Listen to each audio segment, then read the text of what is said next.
Bonjour ou bonsoir, ça dépend de l'heure à laquelle vous allez suivre cette vidéo.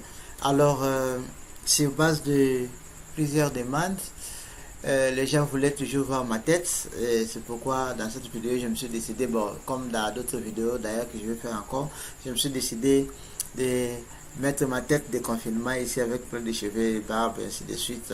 C'est les moments que les gens sachent vraiment qui je suis, parce que on peut comme ça se rencontrer à la route pour que les gens savent que c'est le propriétaire de la chaîne CMAT qui met en ligne des très bons cours, des cours avancés, des cours de qualité, des cours d'analyse des données qui expliquent tout. Voilà. Dans les vidéos passées, sur les cours consacrés au logiciel, à l'analyse de données dans le logiciel SPSS, quelqu'un m'a d'ailleurs posé une question sur les R. Je vais revenir sur les R. J'avance d'abord comme ça avec SPSS. C'est parce que si j'ai fini l'analyse des données, je vais prendre la série chronologique avec SPSS et puis la régression. À ce niveau-là, je vais revenir sur SPSS, sur R, et je vais revenir encore sur SPSS pour faire l'analyse multiniveau, parce qu'il y a une personne qui me l'a aussi demandé. Comprenez que j'ai fait toujours un effort de répondre à tous vos besoins, à toutes vos demandes. Il suffit toujours de me laisser les commentaires dans mes différentes vidéos. Je vais toujours agir par rapport à vos commentaires, par rapport à vos remarques, et je vous remercie de tout mon cœur, vous qui avez pris votre temps de vous abonner, vous qui passez quand même votre temps à visualiser, à visionner mes différentes vidéos que j'ai déjà postées. Je vous remercie, et vos encouragements me vont droit au cœur. Ils me permettent vraiment d'améliorer. Je crois que je vais encore améliorer. Je continue à dire qu'il m'est difficile de faire des courtes vidéos, parce que dans chaque vidéo, il y a la partie d'abord court que je donne des explications, et je vais aussi aller pas à pas pour que la personne qui me suit puisse comprendre facilement, et dans ses recherches, dans son article, dans son mémoire, dans sa thèse, dans je ne sais pas quoi, tout ce qu'il va réaliser comme étude, comme analyse, qu'il puisse faire comme il se doit, avec le respect des principes scientifiques. Alors, il ne suffit pas de savoir utiliser le logiciel comme moi je sais et de faire n'importe quoi, mais plutôt de dire au logiciel de faire ce qu'il faut à partir de la théorie. Alors, comme aujourd'hui, la leçon d'aujourd'hui est consacrée à la corrélation, parce que nous avons déjà vu comment faire la prise en main des logiciels SPSS à travers la première vidéo dédiée à SPSS. Nous avons aussi vu comment faire l'analyse, le test d'hypothèse. Là, on a vu l'hypothèse, les tests de conformité, test de différence des moyennes de deux échantillons indépendants, test de différence des moyennes de deux échantillons appareillés. Et dans la troisième vidéo, nous avons vu comment faire l'analyse des variances à un facteur lorsque les préalables sont respectés, c'est-à-dire si les données sont normalement distribuées, et si les variables, les modalités ont les variances égales. Alors, et à la quatrième vidéo, j'ai encore montré comment faire l'analyse de la composante principale, c'est-à-dire comment réduire les facteurs, comment à partir de plusieurs variables, on peut construire une variable qui représente plus de 50% d'informations que les autres variables ont apportées. Nous avons vu ça à la quatrième vidéo dédiée à l'analyse de la composante principale. Et cette fois-là maintenant, nous allons voir comment procéder à faire la corrélation. Ce qu'il faut retenir, il y a deux familles de corrélations. Il y a des corrélations paramétriques et des corrélations non paramétriques. Je sais que vous commencez déjà à vous habituer. On parle de paramétriques lorsque certaines hypothèses sont retenues, sont respectées. Alors, les hypothèses là dépendent du type de test que vous faites. Alors, comme nous faisons la corrélation, il y a deux hypothèses clés qu'il faut retenir ici. La première hypothèse qui n'est pas vraiment forte. C'est l'hypothèse liée à la taille d'échantillon.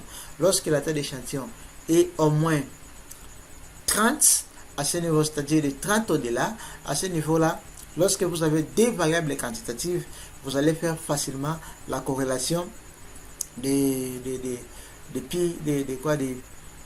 Pearson. Alors, deuxième condition, lorsque les deux variables sont normalement distribuées au niveau de la population, c'est-à-dire lorsque l'hypothèse de la normalité des données est respectée, là aussi on utilise le test paramétrique. Lorsque l'une des deux conditions ne répond pas, à ce niveau-là, on va basculer des tests paramétriques, des corrélations paramétriques qui est Spearman, on va la laisser pour aller à la corrélation non paramétrique. Dans la corrélation non paramétrique, on a plusieurs types de corrélations, mais ici je vais développer que deux. On a la corrélation non paramétrique des Spearman et la corrélation non paramétrique des taux de Kendall. Et au-delà de ça, il y a la corrélation non paramétrique des corrélations bisériales et la corrélation point bisériale qui ne font pas l'objet de cette vidéo. Dans cette vidéo, je vais me limiter à vous montrer les trois corrélations, c'est-à-dire corrélation des Pearson qui est la corrélation paramétrique, corrélation de Spearman, des rho de Spearman qui est la corrélation non paramétrique et corrélation taux B de Kendall qui est aussi une corrélation non paramétrique.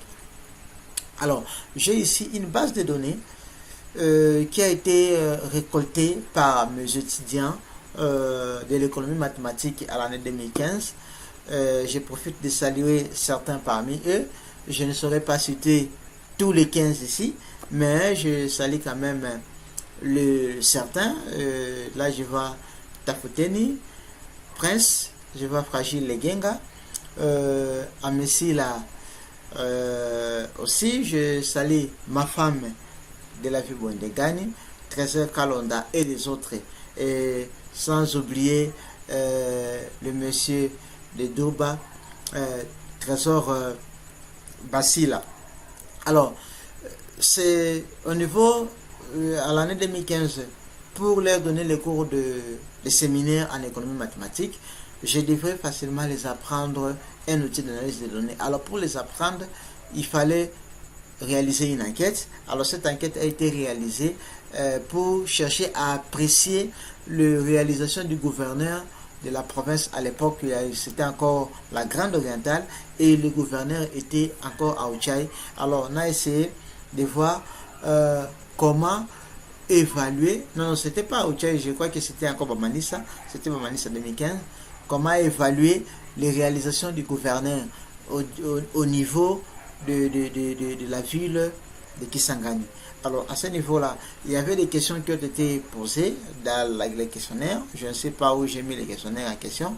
Il y avait une question qui était liée au sexe de l'enquêté, à l'âge de l'enquêté, à la commune des résidences de l'enquêté, au niveau des titres de l'enquêté, à la catégorie sociale de l'enquêté, à la religion de l'enquêté, aux dépenses de consommation de l'enquêté, à l'appréciation de réalisation du gouverneur. Vous voyez ici, je développe un peu, à l'appréciation des réalisations du gouverneur et aux attentes de la population du gouverneur, à ce que la population voudrait que le gouverneur fasse à la longue. Et la variable revenue, si je l'ai ajoutée pour des raisons pédagogiques, comme nous allons voir au niveau de ce cours. Alors, la variable sexe, c'est une variable qualitative mesurée à l'échelle nominale. Et pour les codifier, il y avait les codes, si je clique là-bas, un codifié pour masculin, deux pour féminin. La variable âge des enquêtés, âge est une variable quantitative, mais lorsqu'au niveau des questionnaires d'enquête, on avait déjà représenté cela sous forme d'intervalle, à ce niveau-là, la variable âge perd sa qualité de variable quantitative, ça devient plutôt une variable qualitative, parce que lorsque j'ai ici 18 à 25 ans, si je vais chercher combien de personnes avaient 20 ans, ça sera impossible, parce que chaque fois je vais cocher seulement ces groupes-là directement. Les intervalles ici deviennent comme les modalités d'une variable qualitative. C'est pourquoi la variable âge perd sa qualité de la variable quantitative, ça devient une variable qualitative. Et comme ça devient une variable qualitative et qu'il y a une graduation au niveau de ces modalités, il y a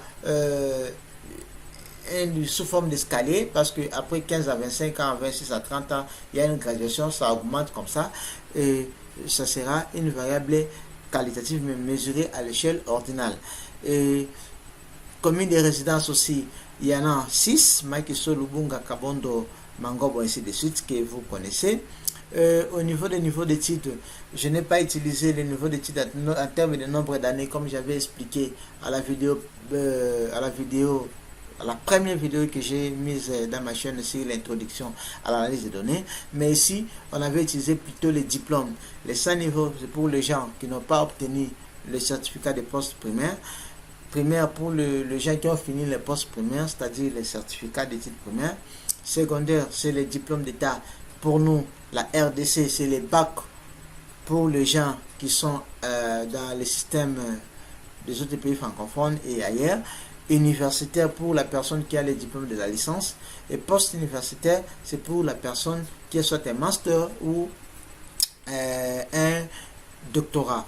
Alors, et après ça, nous avons d'autres variables. Vous allez remarquer que dans mes variables ici, je n'ai que des variables quantitatives, c'est-à-dire la consommation, dépenses de consommation alimentaire en francs, et le niveau des revenus en francs aussi. C'est pourquoi vous allez voir au niveau d'échelle ici, sont là. Alors la personne, qui ne sait pas comment paramétrer tout ceci, il n'y a qu'à visionner la vidéo sur introduction des SPSS et il va se rattraper pour nous suivre. Alors, je vais maintenant évoluer. Je vais ici faire la corrélation, étudier s'il y a une corrélation entre les revenus et la dépense de consommation. Est-ce que si la personne a le revenu élevé, c'est aussi la personne qui dépense plus pour la consommation, ou si la personne a le revenu élevé, et c'est là qu'il dépense moins pour la consommation? Là, je ne sais pas. C'est la base de données, c'est l'analyse qui va me donner cette information. Alors, avant de les faire, je vais étudier les conditions qu'il faut pour les faire. Alors, pour étudier ces conditions, qu'est-ce que je vais faire? Je vais d'abord chercher à savoir j'ai combien de personnes qui sont enquêtées. Pour savoir le nombre de personnes qui sont enquêtées, pour savoir la taille de mon échantillon, il suffit que je rentre au niveau des vues des données ou bien des data view en anglais. Je descends un peu jusque là. Voilà. J'ai 692 enquêtés. Alors déjà ici, la taille d'échantillon c'est 692. C'est déjà la première hypothèse, la première condition est déjà acceptée, c'est-à-dire la taille d'échantillon est au-delà de 30 et 30 au-delà. Et puis cette fois-là, je vais encore prendre aussi la deuxième condition. La deuxième condition c'est quoi? La deuxième condition c'est de savoir si les données sont normalement distribuées. Alors pour cela, ce que je vais faire c'est quoi? Je vais aller dans analyse, statistiques descriptives, explorer. Au niveau de là, je vais mettre les deux variables consommation et revenu au niveau de la case ici. Ok. Au niveau des statistiques, je laisse que ça me fasse un peu de statistiques descriptives. Bon, ce n'est pas important, mais je laisse quand même. Je clique sur poursuivre. Au niveau des tracés, je mets ici, je peux mettre ici aucun, mais je active tracé répartition avec les tests. J'enlève le diagramme caractéristique à feuille ou histogramme ici, j'enlève parce que ça va me remplir la feuille des résultats inutilement. Et il faut que vous vous rassuriez que ici c'est vraiment coché, et je clique sur poursuivre et je viens directement sur OK.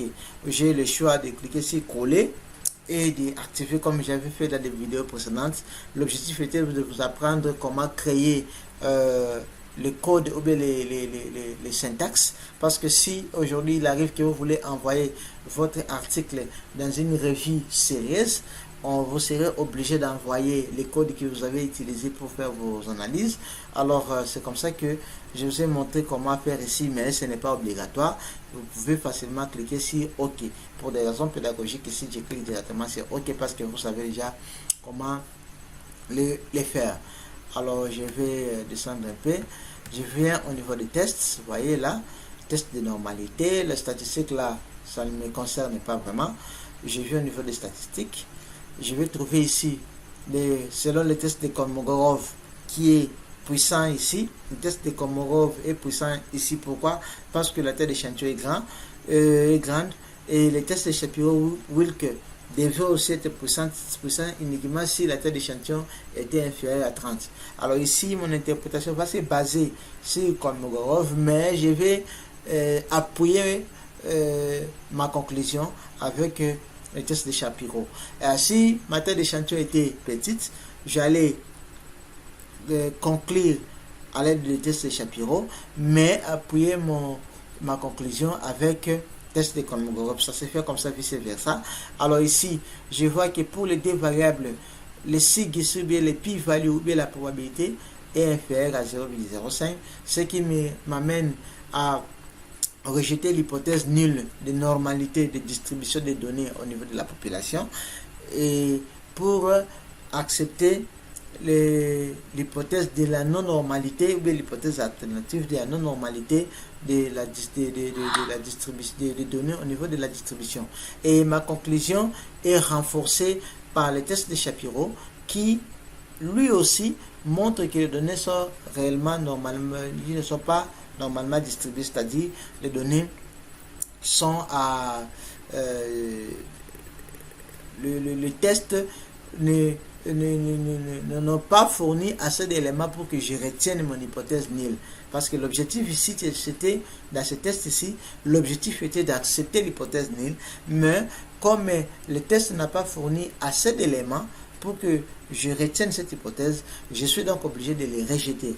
D'où, comme déjà ici, les tests de normalité montrent que nos données ne sont pas normalement distribuées, directement la corrélation paramétrique des Pearson tombe.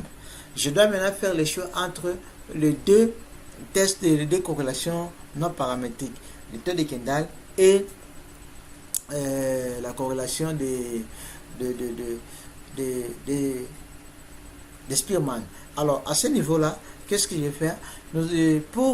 Lorsque nous sommes déjà à ce niveau, on utilise les tests, la corrélation de Spearman si la taille d'échantillon est petite, donc inférieure à 30, et si il n'y a pas les données ex aequo. Qu'est-ce que signifie données ex aequo? J'ai ici 692 ménages, ou bien chef de ménage ou ménage, je ne sais pas si les étudiants avaient enquêté le chef de ménage ou le ménage, je ne sais pas. Alors, je crois qu'ils avaient enquêté le chef de ménage qui représentait les ménages. Si j'ai 692 ménages, alors s'il arrive que des ménages consomment, dépassent de la même manière les mêmes montants pour la consommation alimentaire, par exemple 5 000 francs, 5 000 francs, à ce niveau-là, si je vais arranger en ordre ordonné pour déterminer le rang des valeurs, 5 000 pour ces deux ménages-là seront égaux. Alors, comme les 5 000 seront égaux, directement, je vais dire quoi? Je vais dire qu'il y a des données ex aequo, c'est-à-dire des données égales. Comme il y a des données égales, c'est-à-dire il y a une donnée qui est répétée plus d'une fois, à ce niveau-là, directement, je suis au test non paramétrique, mais c'est ce niveau, Spearman tombe, mais je vais maintenant faire quoi? Appel au test à la corrélation des taux de Kendall. Alors, et il faut aussi retenir ici que lorsque vous avez des variables comme le test rang de Spearman est basé sur le rang, alors et que le rang, il suffit de disposer un ordre de grandeur croissant ou décroissant des informations. À ce niveau, si j'ai des variables ordinales, c'est-à-dire des variables qualitatives mesurées à l'échelle ordinale, je peux aussi faire la corrélation de Spearman. Donc la corrélation de Spearman peut être faite lorsque Pour les deux variables quantitatives, l'hypothèse de normalité n'est pas acceptée lorsque la taille d'échantillon est petite et lorsque j'ai des variables qualitatives mesurées à l'échelle ordinale. Alors, les tests de Kendall, la corrélation des taux de Kendall peut être réalisée lorsque j'ai les données dans deux variables quantitatives, j'ai les données qui se répètent. Alors, lorsque j'ai les données qui se répètent dans les données ex aequo, à ce niveau-là, les tests de Spearman est tombé pour donner lien au test non paramétrique des taux de Kendall. Alors, lorsque vous avez une variable qualitative et une variable quantitative, pour faire la corrélation, à ce niveau-là, on fait appel à la corrélation bisérielle ou la corrélation point bisérielle. Mais à ce niveau, à condition que la variable qualitative que vous avez soit une variable dichotomique. Quand je parle d'une variable dichotomique, c'est-à-dire une variable qui a que deux modalités. Comme la variable, si je vais voir la corrélation entre les sexes et le revenu.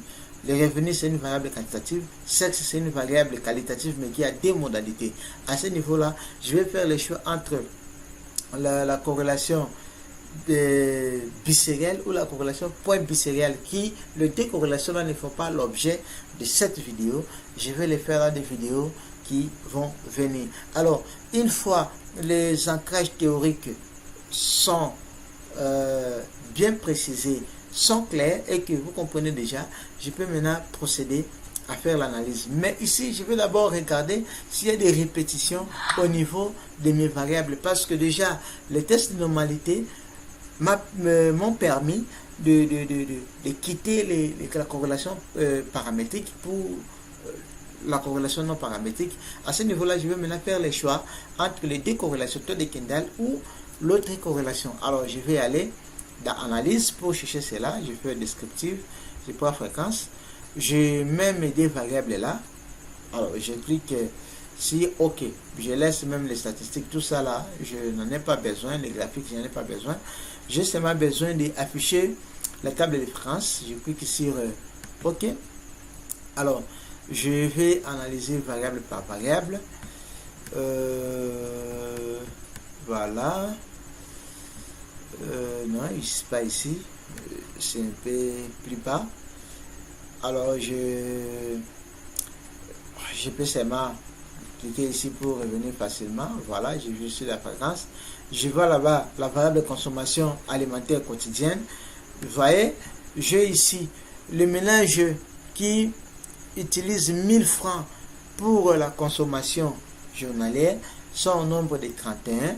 Le ménage qui utilise 3000 francs, c'est son nombre de 70. Le ménage qui utilise 4000 francs, son nombre de 79. Directement, vous voyez qu'il y a des répétitions des valeurs. Comme il y a des répétitions d'observation dans ma base de données, directement à ce niveau-là, il faut comprendre qu'il y a la répétition. Comme il y a la répétition, ce qui veut dire déjà les tests, la corrélation des Spearman tombe pour taux de Kendall. Et si je viens au niveau de la variable revenu, vous allez voir que partout il y a la répétition. Là aussi, ça fait que renforcer mon argument dans lequel le taux de Kendall qui ajuste mieux les données pour calculer la corrélation entre les deux variables. Ce qu'il faut retenir ici, avant de faire l'analyse de la corrélation, et la corrélation varie entre -1 et 1.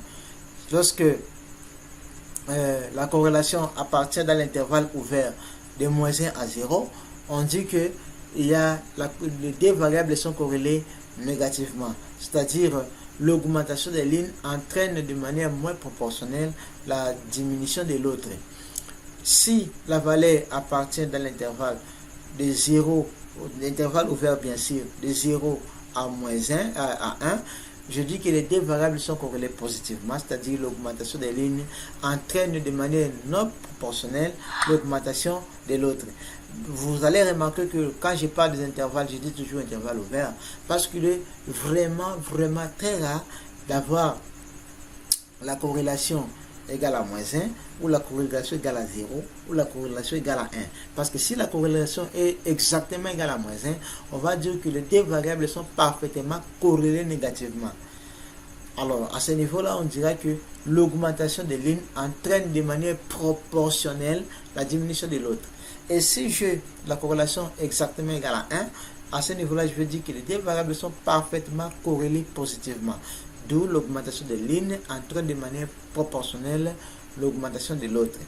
Et si la corrélation est exactement égale à 0, il y a l'absence totale de corrélation entre les deux variables. Ce sont là les trois cas extrêmes qui sont rarement retrouvés lorsqu'on fait une étude.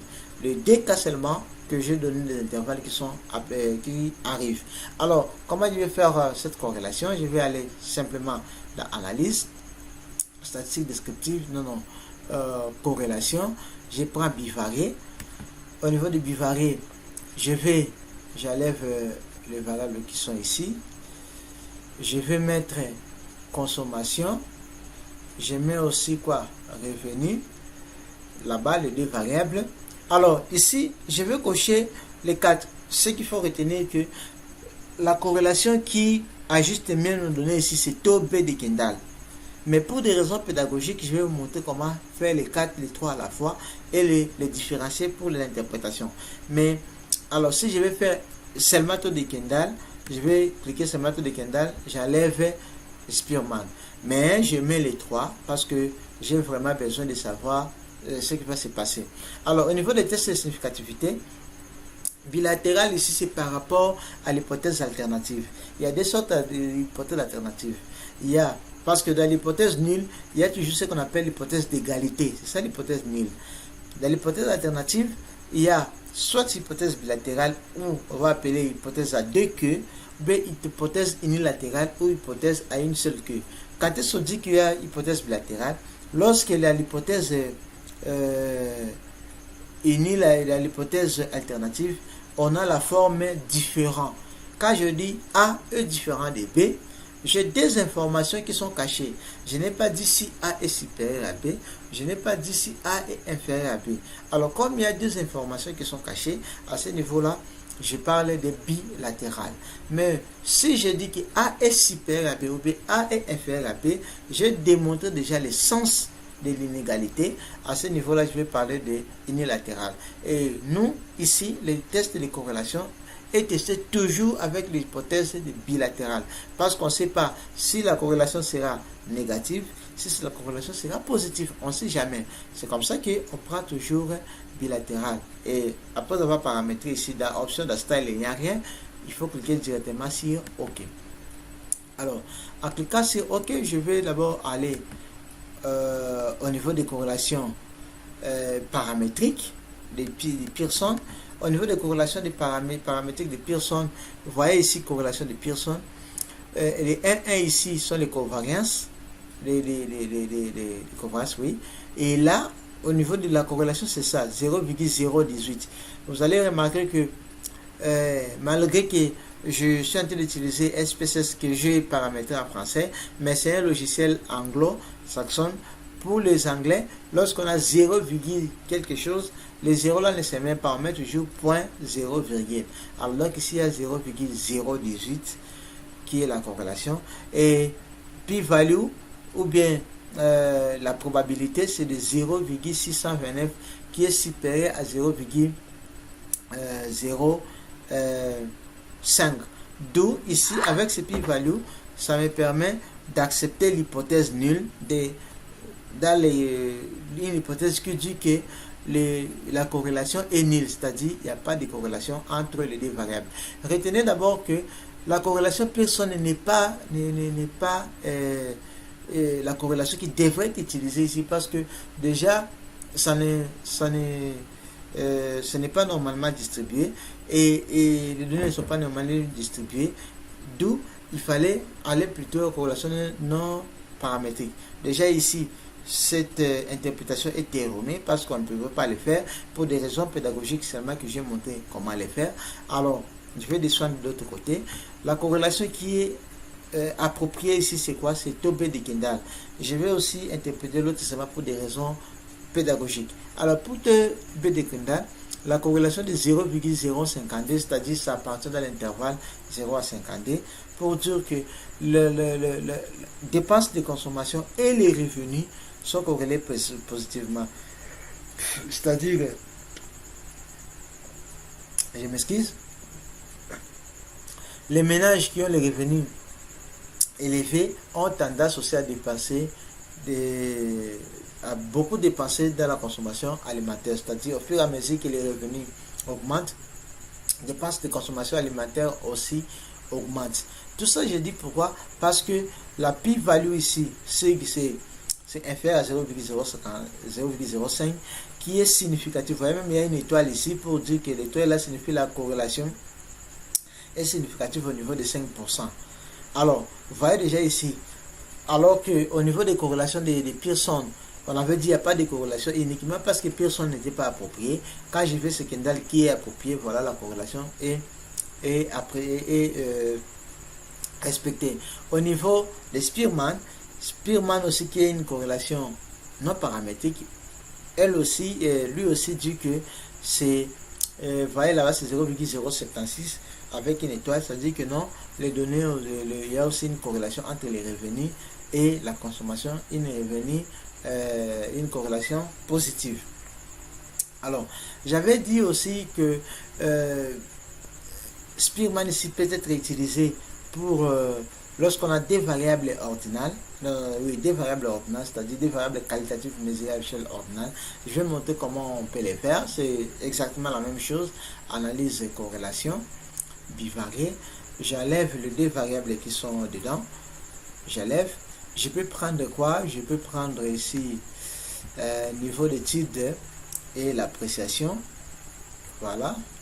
Je mets là-bas. J'enlève consommation. Et ici, la corrélation qui est appropriée ici, c'est les Spearman. C'est pourquoi j'enlève les autres. Je laisse bilatéral là-bas. Je clique sur là. Vous voyez, ici, la corrélation, c'est de 0,13 qui est significatif même à 1%. Ok? Donc, c'est trop significatif. Vraiment significatif. Là, mais la corrélation est négative. C'est-à-dire quoi? Au fur et à mesure que les gens, les enquêtés ont un niveau d'études élevé, ils ont tendance à